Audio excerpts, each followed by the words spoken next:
नमस्कार दोस्तों, मैं बाल मुकुंद धुरिया एक बार फिर आपके सामने। अभी कल 5वीं बार हमारे देश के ओजस्वी प्रधानमंत्री साहब आए थे 8 बजे। बहुत ही मजबूती के साथ देश को आत्मनिर्भर बनाने की और एक बहुत बड़े पैकेज की घोषणा 20 लाख करोड़ का आर्थिक पैकेज की घोषणा करके गए हैं। बहुत सारी बातें उन्होंने कही हैं। वैसे अगर आप खाली थे तो आपको सुनने में अच्छा भी लग सकता है, लेकिन इसका निहितार्थ अगर खोजा जाए तो कल अगर मैं अपनी नज़र से देखूं तो कल बहुत ग्लोरियस बात प्रधानमंत्री जी की नहीं लग पाई। खुद हमको लग रहा कुछ चौंके हुए थे। एक ऐसे समय में जिस सपने को दिखाने की कोशिश कर रहे हैं, सच्चाई कुछ और है और दिखाना कुछ और चाह रहे हैं। अब 20 लाख करोड़ का आर्थिक पैकेज आम भारतीयों के पास कैसे जाएगा, इसका कोई खाका होका है नहीं। 4 दिन तक सीतारमन जी बताएंगी। अभी तक जो दिखा है और जिस तरह से वो चाइना से भाग रही कंपनियों को हिंदुस्तान में स्थापित करने का मंसूबा पाले हुए हैं, उसकी बानगी उत्तर प्रदेश में दिखी। 3 साल के लिए लेबर लॉ ख़त्म कर दिए हैं।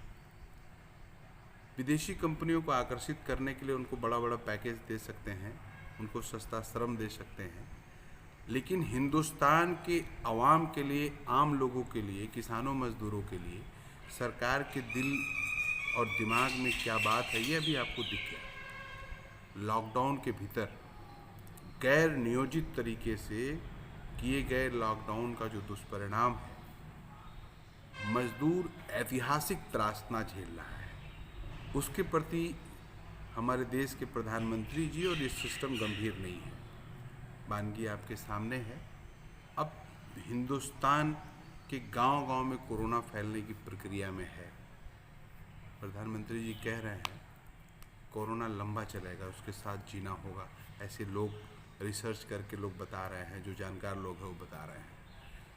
तो अगर ऐसा जीना होगा, कोरोना को साथ लेके चलना होगा, तो क्या ये भी नियति है कि गरीब आदमी कोरोना से कम और गरीबी, तंगहाली और बीमारी से ज़्यादा मर जाएगा? तब ये भी उतना ही सही है, क्योंकि कोरोना के नाम पे जिस तरह से सरकारी डॉक्टर से लेके पूरे सिस्टम ने और सारा काम बंद कर दिया है।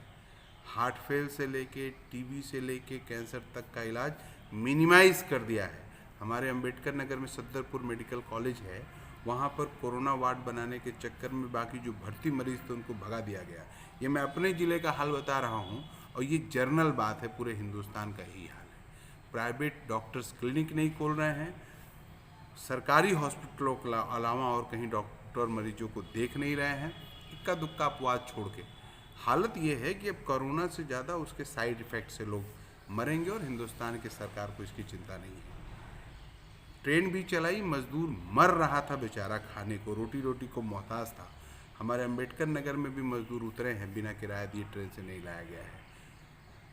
और अब जो ट्रेनें चलाई गई हैं वो फर्स्ट क्लास ट्रेनें हैं, जिसमें वो लोग अपना टिकट कटा के आ जा सकते हैं जिनके पास फर्स्ट क्लास का पैसा देने का कैपेसिटी है। तो सरकार का फोकस किधर है ये दिख गया, और इसीलिए हम आपसे कहना चाहते हैं कि 20 लाख करोड़ का जो आर्थिक पैकेज है उसमें अपने लिए जगह मत तलाशिए। ये जहाँ के लिए दिया है वहाँ चला जाएगा। मोदी जी, हिंदुस्तान के मजदूर, किसान, छात्रों, नौजवानों को क्या मिलेगा?